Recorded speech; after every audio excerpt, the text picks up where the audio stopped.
Voltamos.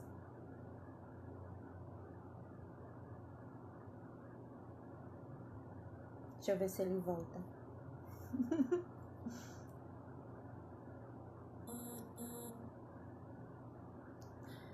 Júnior, encerrou a live, mas aí você, pronto, você vai voltar. Olá, gente, continue conosco, que ainda tem Iris. Isso, Iris. Voltei. Você viu como passa rápido que a gente nem percebe? Muito rápido. Nossa, 9 horas já.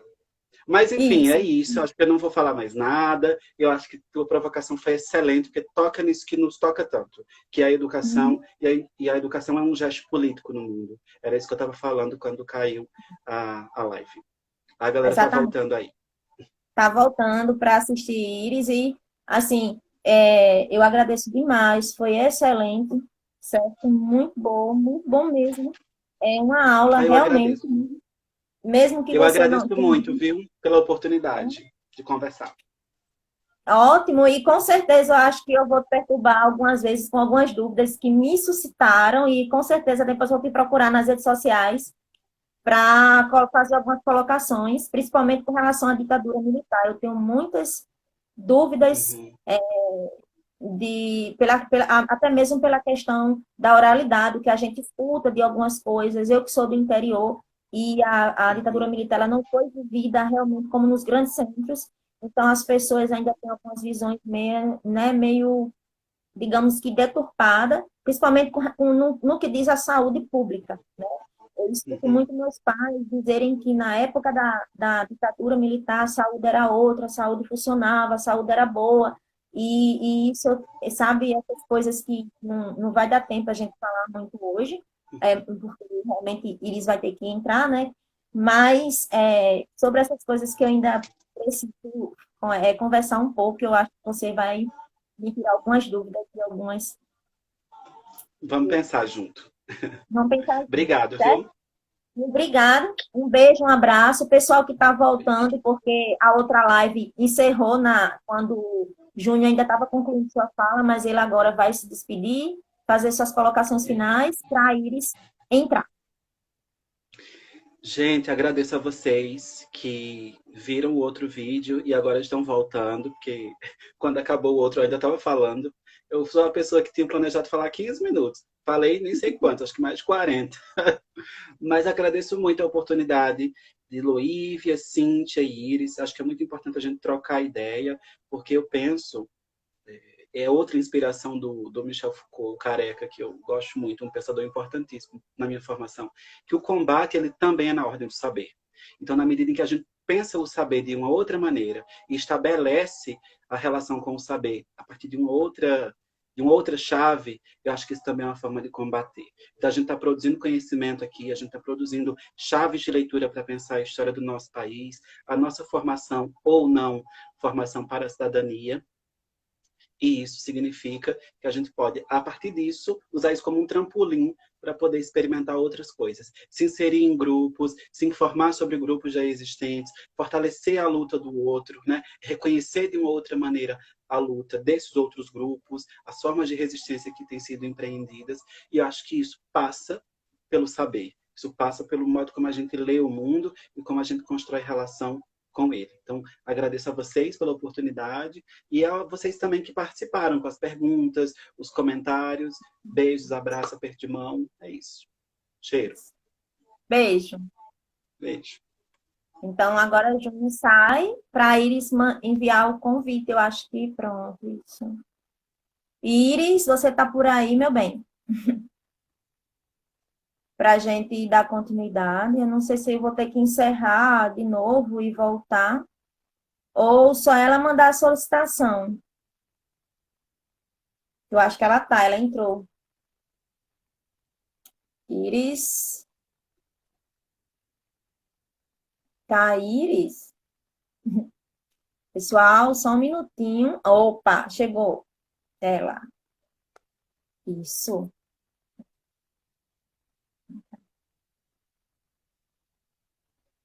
Aguardando. Olá, Olá, boa noite. noite. Boa noite, gente. Tudo bom, Iris? Tudo bem, tudo bem. Tudo bem, indo. Tudo indo, né? Se caso É, travar alguma coisa, aí a gente retorna, certo? Porque lá no início da tudo bem. live com o Júnior, deu uma travada, aí ele saiu, depois voltou, certo? Normal. Sim. E, enfim, então seja bem-vinda, né? Tanto você como o Júnior disse que era a primeira live. Júnior, minha primeira live, não sei se vai dar certo e tal. E deu tudo muito bem. Ele até se estendeu mais do que ele previa. Acredito que vai acontecer a mesma coisa com você. Tá me ouvindo? Que travou. E tá ouvindo? Pronto. Mas você me ouviu. Pronto. Então, eu estava dizendo que junho, né, achava que não ia se estender muito, e eu disse, né, a vocês que o tempo passa muito rápido, a gente, quando começa a falar, as ideias vão surgindo, a gente não percebe, tá vendo? Eu estava certa. Com você, com certeza vai É ser a verdade. mesma. Então, é isso. Eu vou fazer a apresentação rapidão, para você ficar à vontade, certo? Vou na minha colinha, da mesma forma como eu fiz com o Júnior, para não me esquecer de nada. Então, gente, boa noite para quem, né, veio da outra live para cá, né, quem continuou conosco. A conversa estava muito boa com o Júnior e eu acredito que com o Iris não vai ser diferente. Então, quem é Iris? Iris é fisioterapeuta, pesquisadora e atua em pesquisas que envolvem o modelo, vou falar devagar para não me atrapalhar, bipsicossocial de Isso cuidados em aí. saúde e direito da pessoa com deficiência. Atualmente é mestrando em comunicação e informação em saúde do Instituto de Comunicação e Informação Científica e Tecnológica em saúde da Fiocruz, certo? Então essa é Iris. Se ela quiser colocar mais alguma coisa da formação dela, enfim, da atuação dela, ela coloca. Mas basicamente é essa pessoa, né, que vai falar agora para nós, vai dar continuidade, né, para a gente nessa noite, sobre o tema saúde pública, certo? Então é isso, Iris. Fique à vontade. Mais uma vez, seja bem-vinda, certo? E pode usar o tempo que você quiser. Não se preocupe com o tempo. Tá Sim, ótimo. e Quero começar agradecer também, agradecendo. Oi? né, por ter aceitado o nosso convite, o meu e de Loísa, para participar da live. Muito obrigada. Bom, eu que agradeço o convite, né? Tava conversando com a Loívia, que é nossa amiga em comum, e a gente conversa sobre várias coisas, né, de história, de saúde, que as pessoas pensam que são universos diferentes, mas eles se assemelham em muitos sentidos, né? Não tem como você falar de saúde sem você traçar um processo histórico, assim como você não tem como falar de história do Brasil, sem levar em consideração como que a saúde esteve no meio disso.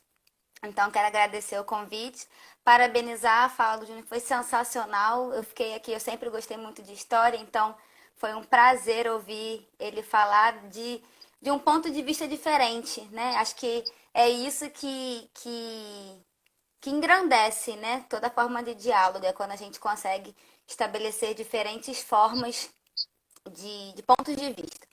Bom, eu como fisioterapeuta, eu trago um olhar um pouco um pouco diferente, né?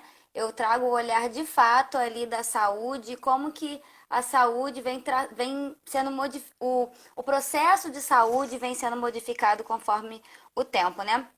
É importante ressaltar que o tema de saúde pública, ele é um tema muito amplo, ele é um tema que ele perpassa vários aspectos da nossa sociedade. Aí eu trouxe um recorte específico para falar do Sistema Único de Saúde, que é o SUS, né? É importante ressaltar que desde a Constituição Federal de 88, a saúde ela é tida como um direito de todos e dever do Estado, né? O artigo 196 da Constituição.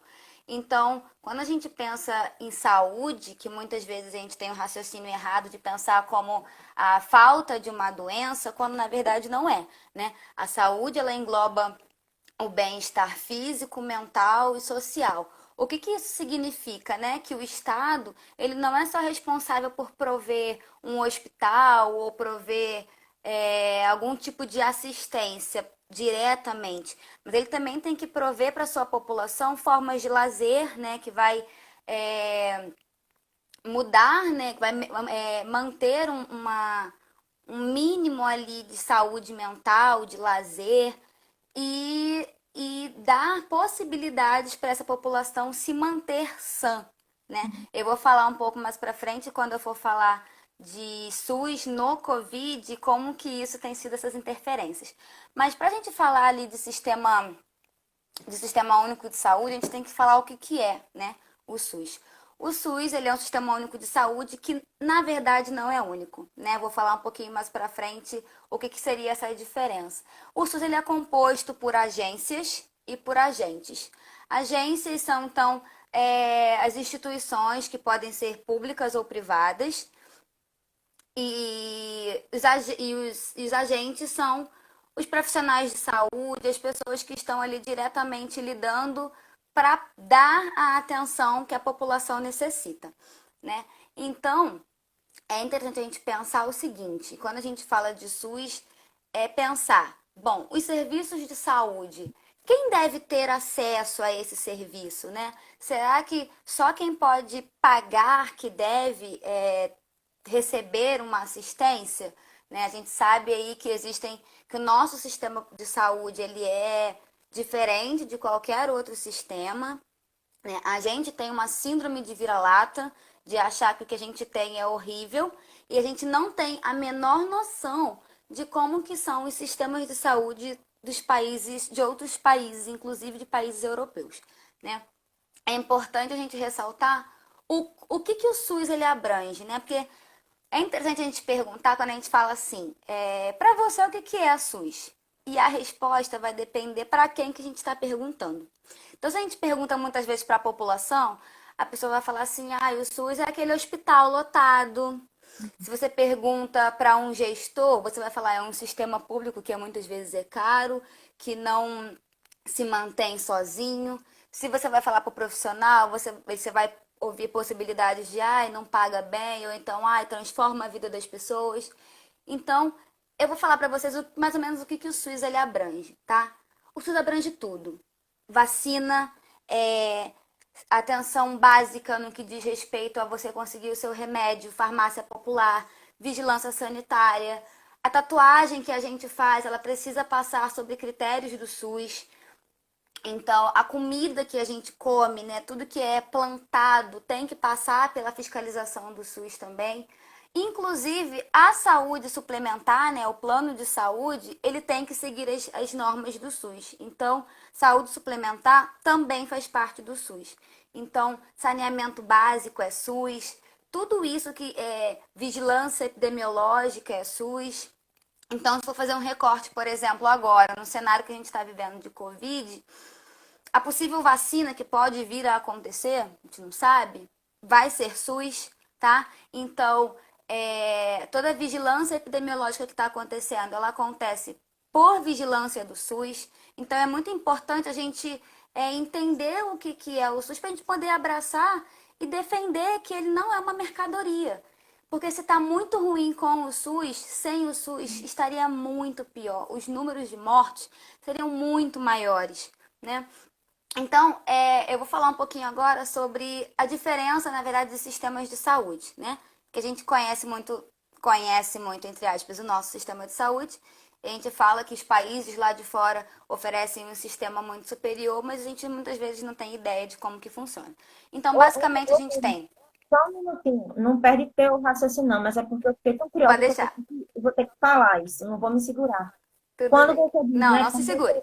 quando você fala desse complexo, porque quando você falou aí de várias demandas que necessitam do SUS ou que dependem do SUS, a gente vê que é um mundo muito mais complexo do que o que a gente possa imaginar, né? Tenho certeza que Sim. 90% da população não tem ideia do que seja, né, essa logística, né, que para funcionar o SUS. Aí, quando você fala aí de vários setores que precisam, né, do SUS, não só a questão do hospital e do doente, mas é muito mais amplo. Então, eu fico pensando, então quer dizer que se não existisse o SUS, tudo isso ia partir do setor privado? Basicamente, né? Porque se a gente não tem um sistema que... Duas possibilidades. Ou tudo seria privado, na verdade, três possibilidades. ou tudo seria privado, ou nós não teríamos esses serviços, né? Ou a gente teria, mas sem a menor fiscalização. E tudo que a gente sabe que se não tiver um órgão controlando aquilo, nós não temos um critério de qualidade, né? Então, a gente veria que as iniquidades sociais, elas seriam muito maiores. Basta pensar por saneamento básico, por exemplo, que, bom, eu moro no Rio de Janeiro, eu sou da Baixada Fluminense, na minha rua você tem saneamento, você tem tudo. Se você for meia hora assim mais para dentro, que é mais periférico, você vai encontrar lugares em que não chega água, não tem rede de esgoto e isso seria muito pior sem o SUS, porque realmente só teria esse acesso a esse serviço quem de fato tivesse dinheiro para pagar esse serviço, né? Então, é por isso que eu falo que quando a gente tem SUS, a gente reclama, mas sem ele seria muito pior. Certo. Então, vamos voltar aí para as formas, né, de sistema de saúde. Então, a gente tem a Seguridade Social, a gente tem o seguro social e a gente tem a proteção social baseada na assistência. Então, vamos começar falando sobre a Seguridade Social. A Seguridade Social é o seguinte: você tem acesso a esses serviços porque ele é feito através do recolhimento de impostos, né? Então, a população paga os impostos, você tem e pode ser direta ou indireta, né? Pode ser por os impostos diretos, pode ser por questão de imposto de renda, enfim, diversos tipos de imposto que vai direto, uma porcentagem vai direto para a saúde, né? Que aí são os exemplos da Inglaterra, Canadá, Cuba. A gente tem o seguro social, que ele é o seguinte: os serviços eles vão ser concedidos a quem contribui na Previdência. Quem tem dinheiro para pagar, vai pagar lá o dele e essa parcela de serviço público vai ficar somente para quem contribui, tá? Que é o serviço, que é o exemplo da Alemanha e da Suíça, por exemplo. E a gente tem também a assistência. O que é isso? Você tem uma quantidade mínima de serviços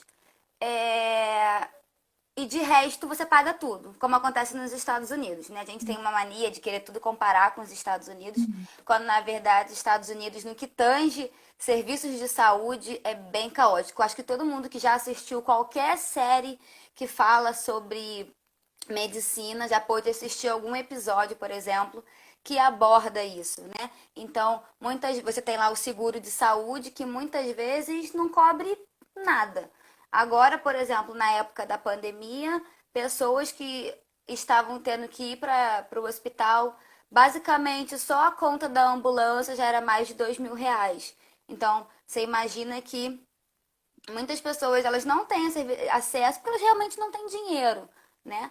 Eu lembro que eu assisti um filme na minha graduação, não vou conseguir lembrar o nome, era um documentário, na verdade, que basicamente era um bombeiro que ele tinha perdido dois dedos em serviço, em seu trabalho, e na hora do atendimento médico, o seguro de saúde só cobria que ele conseguisse recuperar um dedo. Então ele teve que escolher qual dedo era mais importante para ele. E isso para a gente, né, enquanto graduandos na época, soou muito absurdo, porque você pensa, caramba, se eu perder meus dedos e for para o hospital público, se eu tiver condição de recuperar os dois, eu vou voltar para casa com meus dois dedos. É bizarro você pensar que existe um sistema tão diferente, né? E como que é aqui no Brasil? Bom, de 1920 até 88, né, até a Constituição Federal, a gente adotava o seguro social, ou seja, ai, obrigada. A Cissa tá aqui botando nos comentários o nome do documentário. Obrigada, Cissa. Então, até 1988, a gente adotava, né, o seguro social, ou seja, quem contribuía com a Previdência Social tinha acesso a esse serviço e quem não contribuísse que lutasse, né? E aí, quando a gente teve, né, a criação do SUS em 1990, né, com a Lei 8.080, mudou isso. E com a criação do SUS, nós conseguimos basicamente três coisas muito importantes, que são os princípios do SUS, né? Que é a universalidade, a equidade e a integralidade. Aí você me pergunta, Thaís, mas o que significa isso? A universalidade, ela diz o seguinte, que todo mundo pode e tem direito a um sistema de saúde. Então, não importa se você é homem, mulher, preto, branco, amarelo, indígena, se você é gordo, se você é magro, se você é hétero, se você não é hétero. Então, ele não faz distinção para atendimentos, tá? Nem necessariamente você precisa ser brasileiro, tá? Pode ser uma pessoa do Japão e ela vai ter direito ao atendimento de saúde aqui no nosso país. Bom, a equidade, o que é a equidade? Ela quer dizer o seguinte, nem todo mundo, nós vivemos num país muito desigual, né? A gente vive num mundo muito desigual porque onde existe capitalismo vai existir desigualdade. Então, a gente, apesar da gente viver num mundo desigual, aliás, já que nós vivemos em um mundo desigual, nós precisamos de coisas diferentes. Então, não necessariamente o serviço de saúde que eu vou precisar é o que você vai precisar. E o SUS, ele garante isso, que olha, o que eu preciso eu vou ter e o que você precisa você vai ter. Mais ou menos E o que a inte- o José Júnior estava falando, né? Que essa mudança, né, para Isso, chegar ao SUS, precisou dessa consciência histórica, né, das necessidades, das diferenças sociais, para poder a gente ter essa universalização. exatamente. Exatamente isso. A fala está só E aí, complementando, né? É bom porque uma coisa está casando e complementando. porque foi como eu falei, né? Não tem como a gente falar de um sem falar do outro, porque na verdade tudo tá ligadinho. Tá ligado? E a gente tem a integralidade, né? A integralidade que garante que a gente não vai ser atendido com uma parte, né? Nos garante o todo. Então, se você vai, por exemplo, vamos pensar aqui um exemplo rápido, uma emergência com queixa de, sei lá, falta de ar, e lá na emergência você descobrir que você precisa de outro atendimento para uma outra coisa, você vai ter, porque ele te garante que você não vai ser só uma perna, um braço, um coração. Você é um ser humano que precisa de N coisas, né? E é importante ressaltar também que o SUS, né, e o SUAS, que é da assistência social, eles andam muito lado a lado, né? Porque quando a gente fala, por exemplo, de prestação de benefícios, né, seja ele benefício da prestação continuada por conta de uma deficiência ou por de idade, ou ou às vezes até de previdência, do INSS, afastamento, eles andam muito ao lado, né? Para você conseguir o benefício, você precisa de uma perícia médica para te garantir que você realmente tem aquela incapacidade em qual você vai precisar ficar afastado. Bom, e aí a gente entra numa parte que é o seguinte: tudo bem, Iris, veio o SUS, ficou ótimo, mas antes a gente contava com os sistemas de filantropia, né, que tem esse caráter aí de caridade.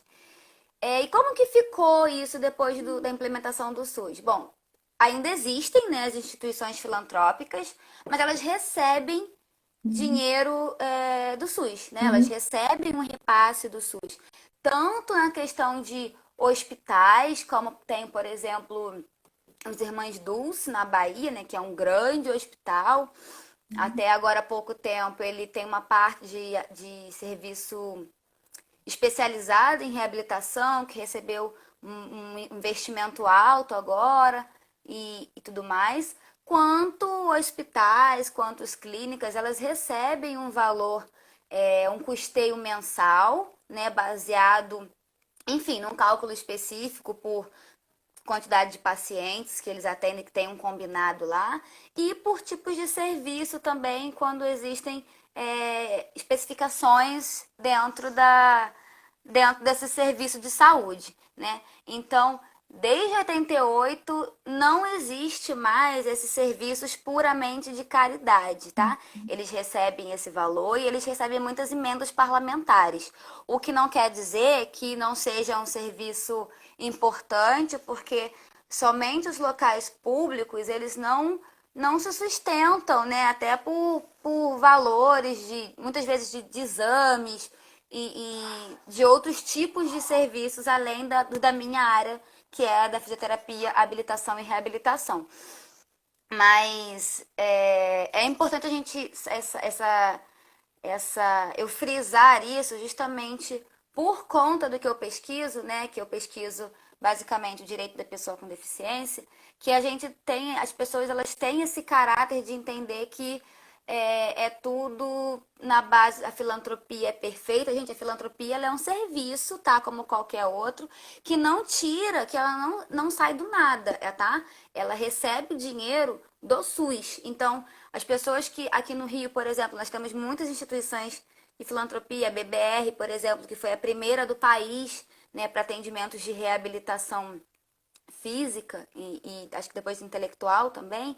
É, ela tem o seu papel enorme, mas ela recebe o dinheiro do SUS. Então, para a gente entender aí um pouco do quanto que o SUS ele está enraizado em coisas que muitas vezes a gente não tem noção, né? E aí é importante também a gente falar do seguinte: como que tá o SUS agora em época de pandemia, né? A gente está passando aí por uma doença grave, né? Que matou e está matando muitas pessoas diariamente. E como que o SUS ele está comportando isso? Bom, como eu falei no começo da live, sem o SUS estaria muito pior. Porque, vamos ser muito honestos, né? Mais de 35 mil mortos, que a maioria vem do sistema público, porque a maioria da população vai para o sistema público porque ele não tem acesso para pagar um hospital particular. Então, por exemplo, eu tenho plano de saúde, eu fiquei internada em 2012 e na época a diária do CTI era 5 mil reais. Então, hoje, um paciente que ele precisa ficar entubado, então você vai ter que pagar a intubação, você paga o remédio, você paga só para você ter aquele leito. Então, assim, se você não tem acesso a um serviço de saúde gratuito, como que você lida? Você vai morrer em casa. Como que você vai ter acesso a isso, né? E é Ah, importante também falar. só Fala, pode falar. complementando, só uma observação, porque uma vez você falando isso, há há um tempo atrás, um bom tempo atrás, quando eu morava na capital, João Pessoa, a minha vizinha, ela passou muito mal, e a gente correu, levou ela para o hospital da Unimed, no hospital da Unimed, pelo plano e privado também, né? Você também paga pelo Uhum, atendimento, independente de ser conveniado. E aí a gente socorreu, ela foi atendida, ficou o dia todo em observação, praticamente 12, 14 horas de observação, ela teve que fazer uma série de exames no hospital, claro, ela estava pagando, então o atendimento muda todo, né? O amparato é completamente diferente, então ela passou por diferente. uma série de exames, enfim. E quando a gente, o médico, não, tá liberada, tá tudo ok, nos exames não deu nada demais, vai fazer o tratamento, tal, tal. E quando a gente sai, que vai fazer, vai pagar, né, a conta, na hora de pagar a conta, assim, eu fiquei estarrecida, porque quando veio tudo detalhado do que ia pagar, então, assim, a gente não tem noção. O scalp, tudo, tudo. Agulha cobra tudo. O algodão que foi utilizado lá para tirar o soro do Eles braço, cobram. eles cobram. Entendeu? Então, eu até brinquei, disse assim, eu fiquei com medo eles cobrar até a nossa respiração dentro do hospital. Mas, assim, eu fiquei É isso. impressionada. Foi uma conta, na época, que foi há um bom tempo atrás, eu acho que foi quando eu iniciei a faculdade de História, e eu sou da turma de 2007, 2007. Então, era assim, foi num valor de R$ 600, né? Então, se a gente for contabilizar para isso agora, vai dar numa conta de mais de R$ 1.000, por ela ter passado, no máximo, 14 horas dentro do hospital, não foi nem um dia inteiro. E se eu não me engano, em 2007, posso estar equivocada, mas 600 e poucos reais era mais do que o salário mínimo, Isso, né? exatamente, é isso que eu estou dizendo, foi Então, uma conta de mais de R$ 1.000. e é isso porque ela só fez, entrou, fez os exames, ela não precisou ficar internada. Quando eu fiquei internada, eu recebia um medicamento num compartimento lá diferente, que a enfermeira ela falava, Iris, a gente vai colocar isso aqui em você, mas não vai mudar em nada, tá? Só porque com isso daqui a gente consegue cobrar mais caro pro plano de saúde. E eu fiquei assim, eu falei, se eles fazem isso com o plano de saúde, né, que tem essa grande coisa, você imagina também o que não é feito com a população que está indo lá e acaba tendo que pagar, né? Porque, em tese, nenhum hospital ele pode se recusar a prestar o primeiro socorro, né? Se estiver morrendo lá na porta do hospital, ele tem que socorrer. Mas a conta, ela chega, né? E ela chega caro. Então, antes de falar até sobre como que tá na pandemia, já que a gente está falando aí sobre valores, eu quero falar também um pouco sobre a saúde suplementar, né? Que é o plano de saúde que vem crescendo cada dia mais e as pessoas numa busca de garantirem um pouco de saúde pagam e muitas vezes elas não têm seus direitos garantidos, né? Então, por exemplo, eu tenho um plano de saúde, eu sou a única pessoa da minha casa que tem plano de saúde. É, Mas, por exemplo, o meu pai, ele sempre teve assim. A gente até brinca, fala com ele que ele nasceu, sei lá, Deus tem uma coisa muito grande com ele, porque Não ele adoece. quebrou o braço, passou 2 dias, ele estava no INTO para operar uma coisa que, assim, tem pessoas que ficam anos na fila para conseguir. E ele conseguiu, ele fez uma cirurgia renal também, todo pelo SUS. Não, a cirurgia, na verdade, foi antes do SUS. Mas, assim, foi pelo sistema público da época, né?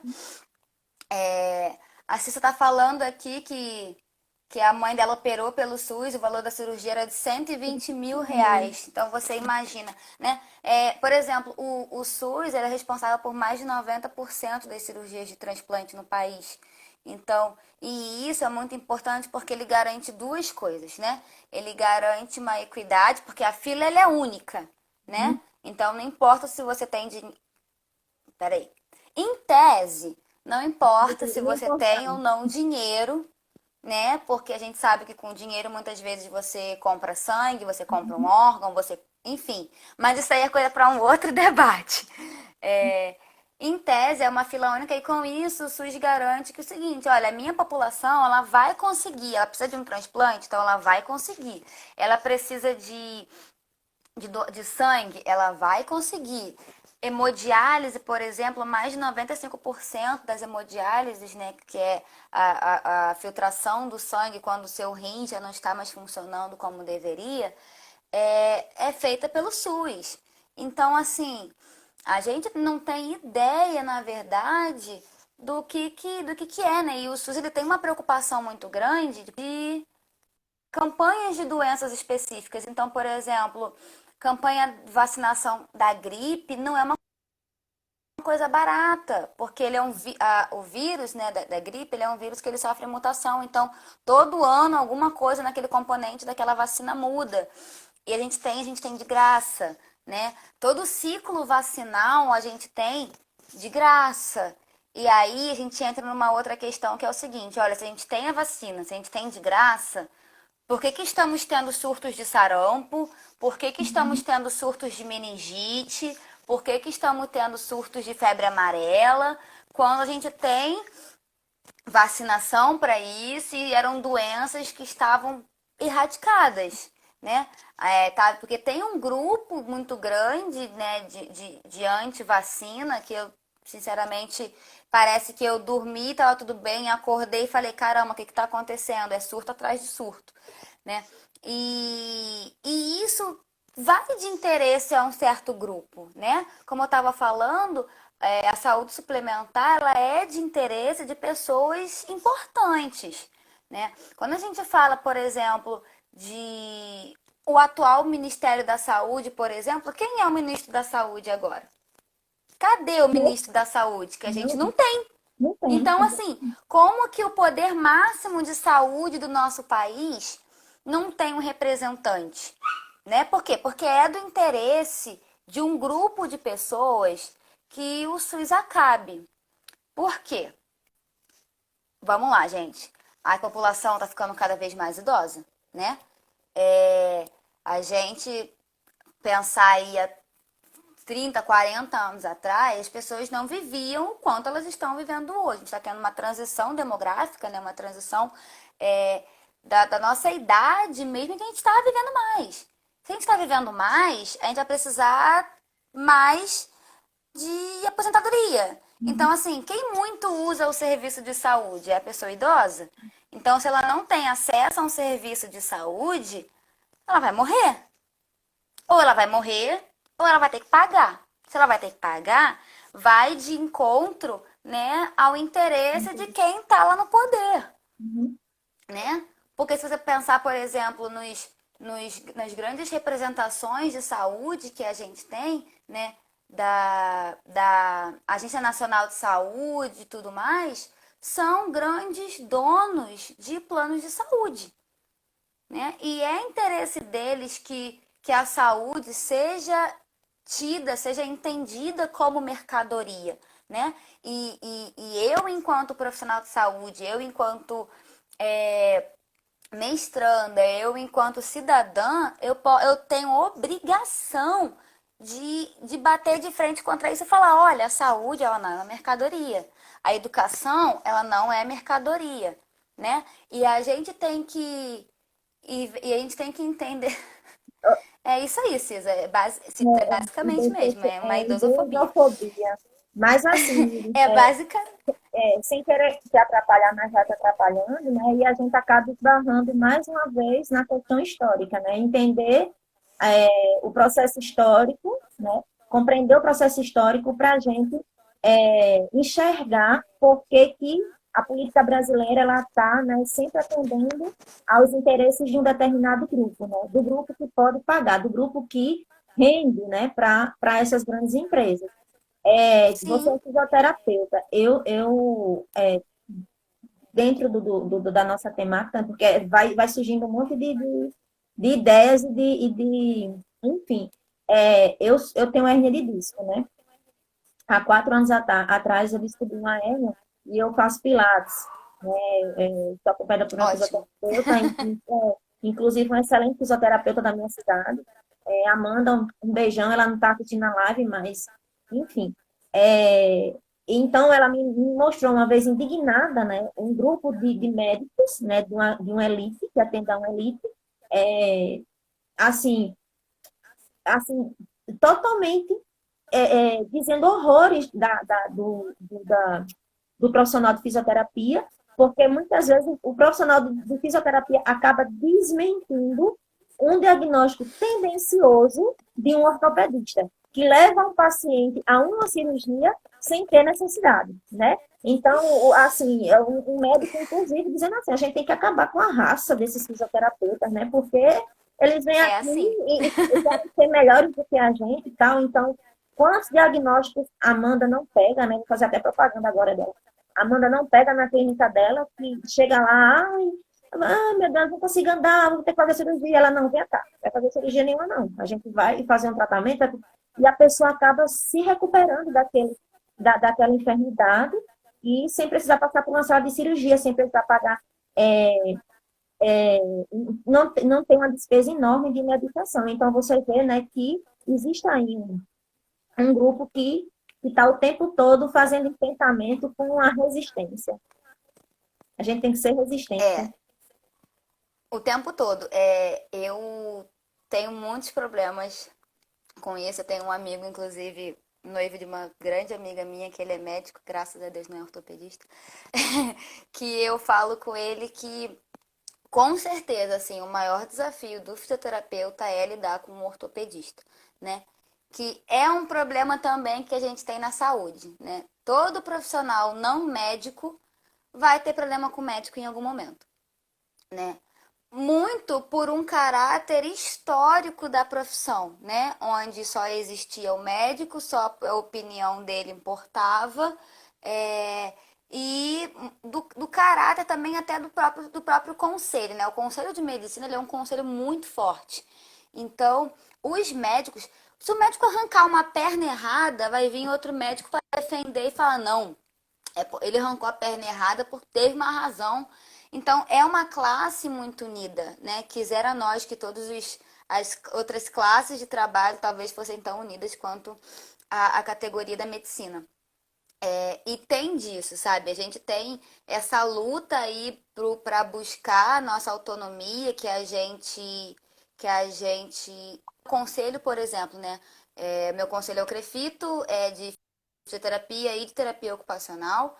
Então, nosso conselho diz que a gente tem autonomia, que eu posso prescrever exames, que eu posso prescrever um monte de coisas, mas a realidade não é essa, tá? Nem no setor privado, nem no setor público, Uhum. tá? A gente tem aí uma briga muito grande enquanto a isso, porque se eu tenho autonomia, eu tenho me deixem ter autonomia, né? E isso não é só o profissional fisioterapeuta, né? O gasto que as pessoas têm em saúde, muitas vezes desnecessário, é muita coisa, né? É por isso que, assim, eu entro até em um tema talvez um pouco polêmico, mas a gente, quando tem as campanhas, por exemplo, de Outubro Rosa, por exemplo, né? É uma época em que mamografia vai lá no alto. Quando, na verdade, a gente devia ter um acompanhamento disso durante nosso ano inteiro, né? Porque aquele mês ali, aquela contribuição daquele mês com tanto exame, ele gera um gasto público muito grande. Porque mesmo quando a pessoa vai lá e consegue um encaminhamento para fazer num hospital particular, numa clínica particular, né? Nessas parcerias aí público-privada, é, aquele lugar tá ganhando, porque o SUS ele tá ali pagando aquilo. Então, é muito importante nós, enquanto profissionais de saúde, nos atentarmos ao que a gente está solicitando, quais exames. Poxa, será que é realmente necessário tanta tomografia, tanta ressonância, tanto raio-x?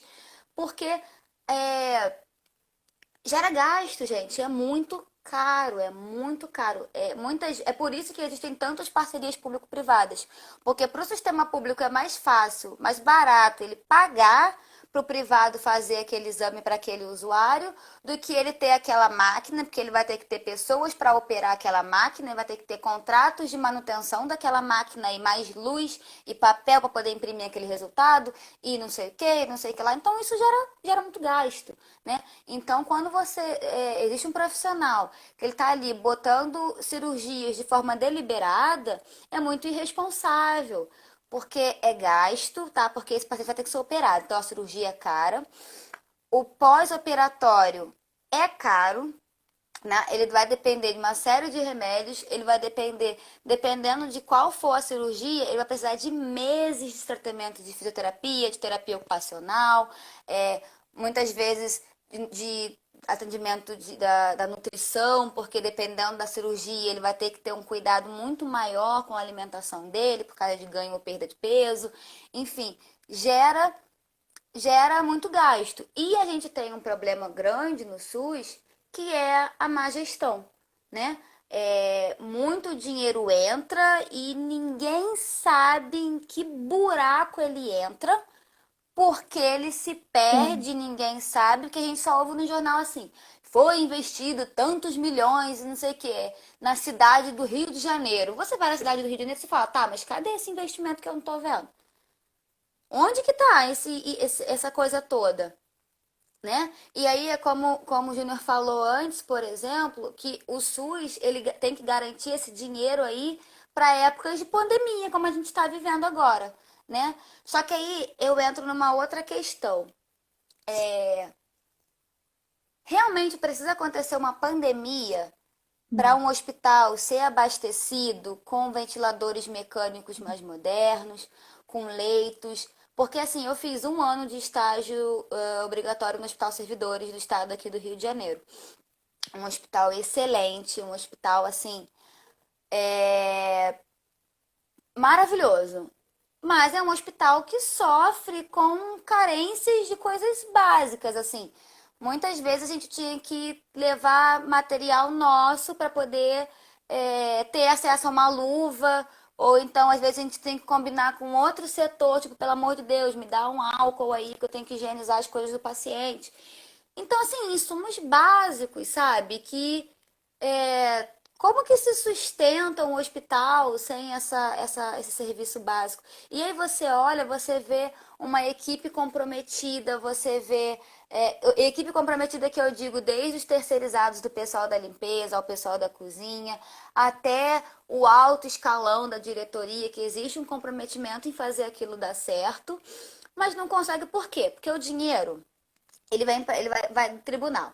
Só que até ele chegar, meu amor, lá do ministério até o hospital, ele passa por tanto lugar que ele precisa que eu tenho que cada lugar ela tira uma farpela para ele e quando chega tu fala, cara, mas isso aqui não vai dar para nada.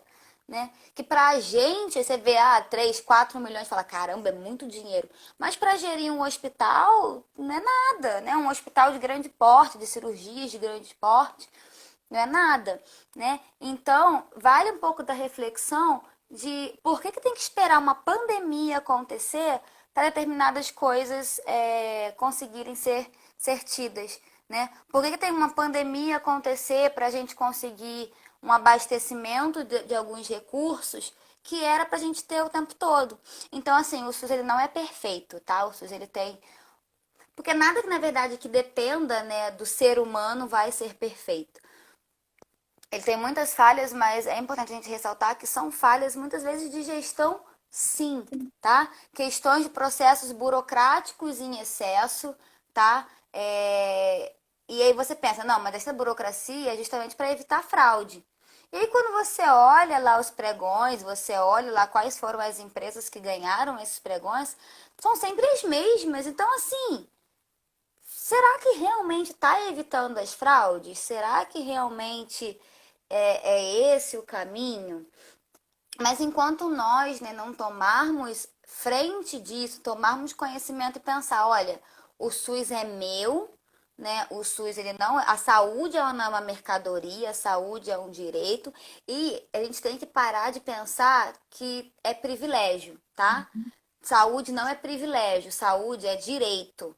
Educação não tem que ser tida como privilégio, né? É porque eu tive o privilégio de estudar numa instituição pública. É direito, tá?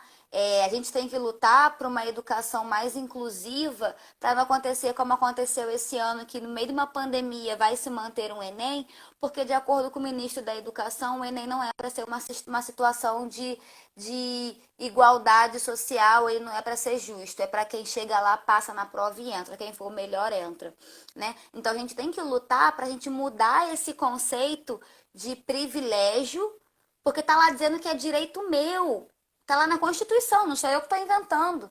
Então, se é direito meu, eu tenho que lutar para que ele não seja mais tido como um privilégio, né? Eu, enquanto mestranda de uma instituição pública, não tem que ser privilégio, né? Eu tenho que lutar para as próximas gerações mudarem esse pensamento de que, olha, não é privilégio não, é direito, porque muita gente sofreu, muita gente lutou, muita gente morreu para que esse direito seja conquistado e é obrigação nossa fazer de tudo para manter esse estado de direito.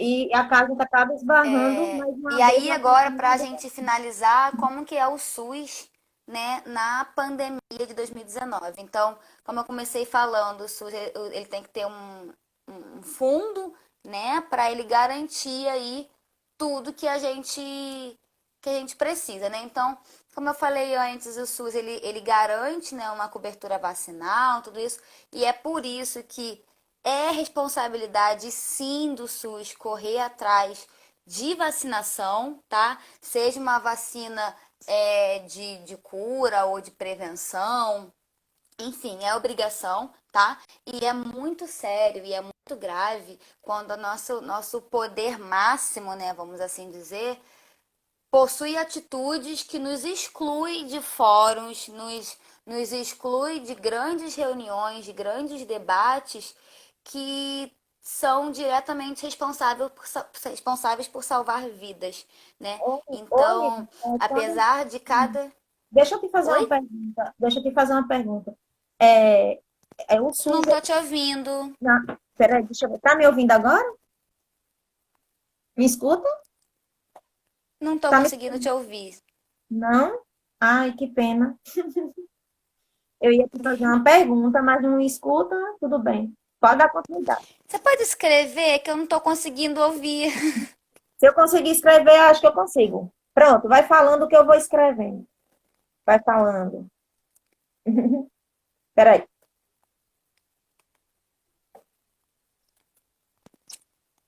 Tá, vou falando então.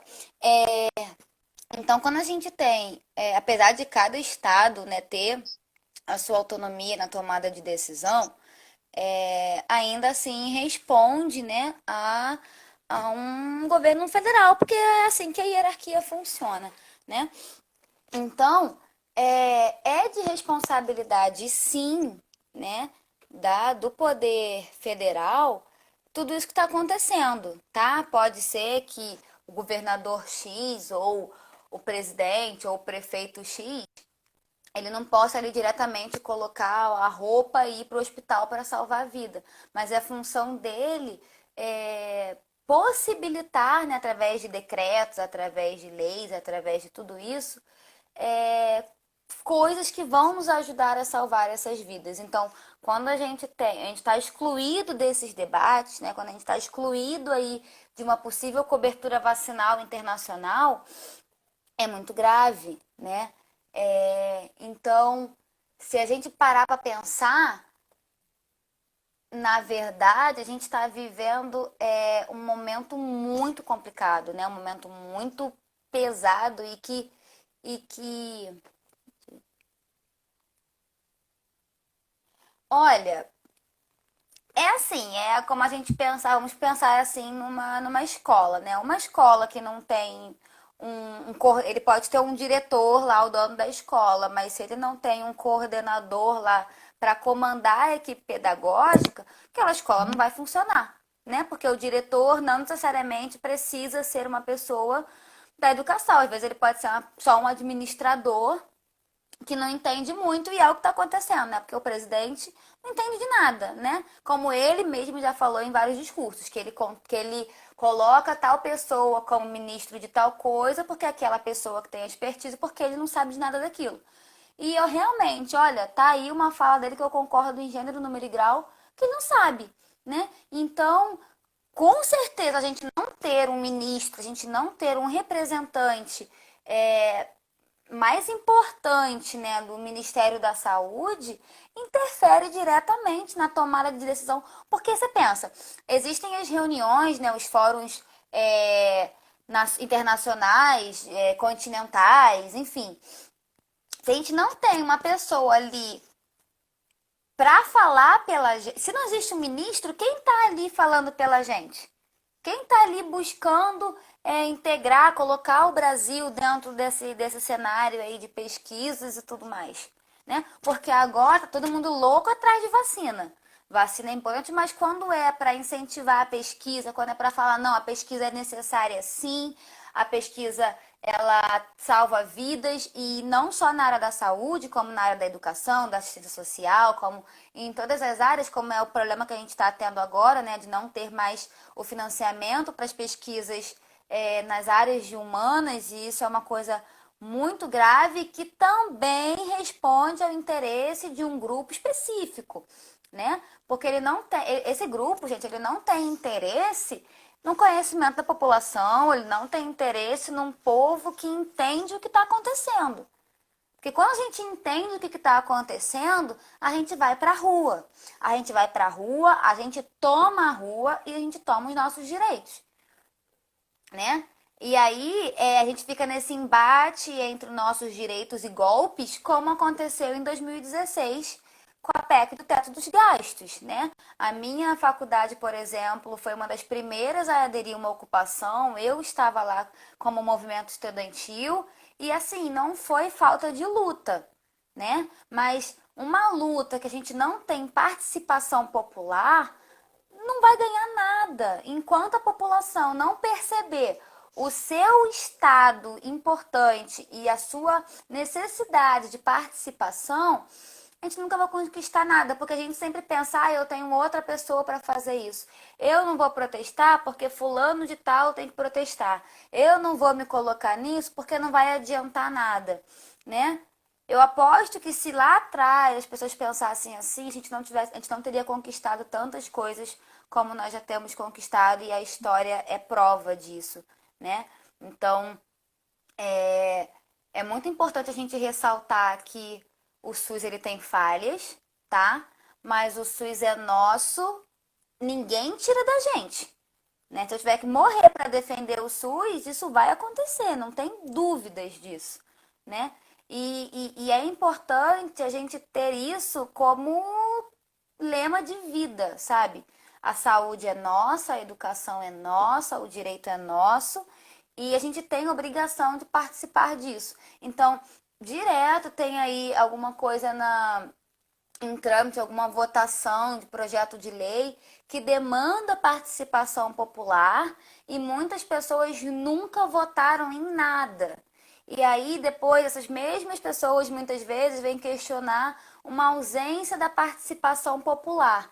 Sendo que quando a gente tem possibilidade de ter essa participação, a gente não quer, né?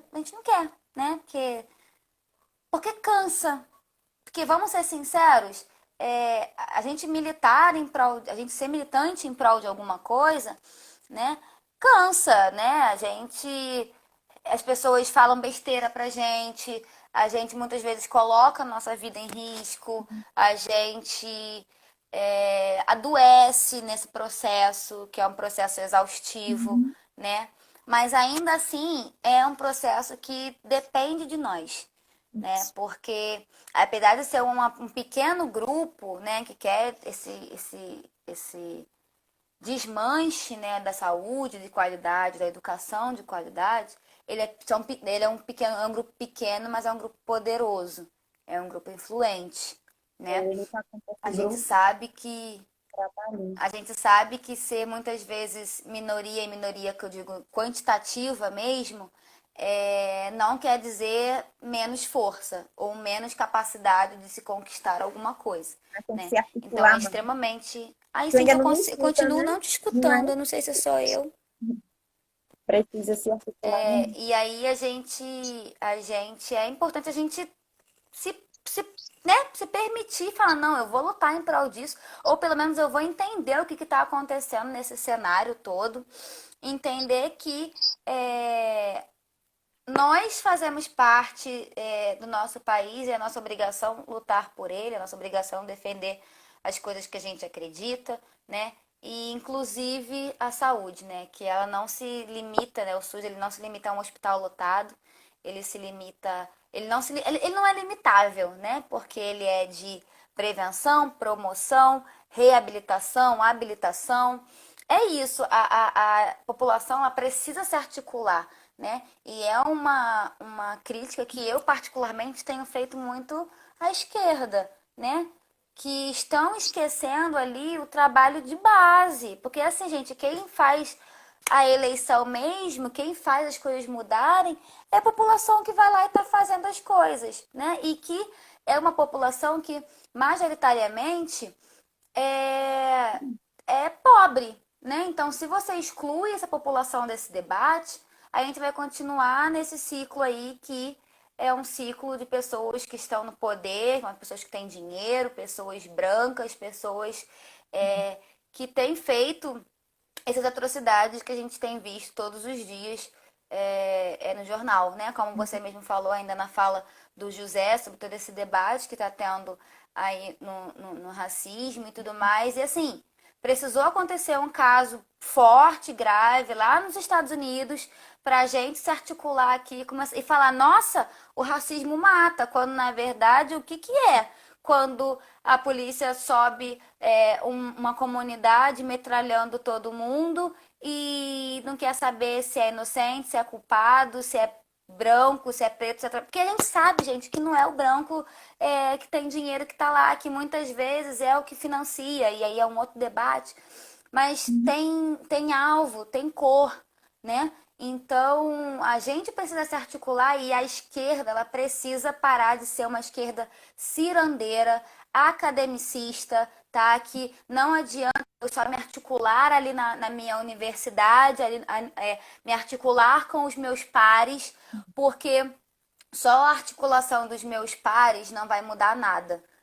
Sabe por quê? Porque quando a gente não, quando a gente exclui a parcela da população que de fato muda tudo, que muda o cenário, a gente não está avançando, né? É a mesma coisa que eu ser convidada para falar, não sei, numa roda lá sobre a juventude numa igreja e eu usar uma linguagem academicista de dados gráficos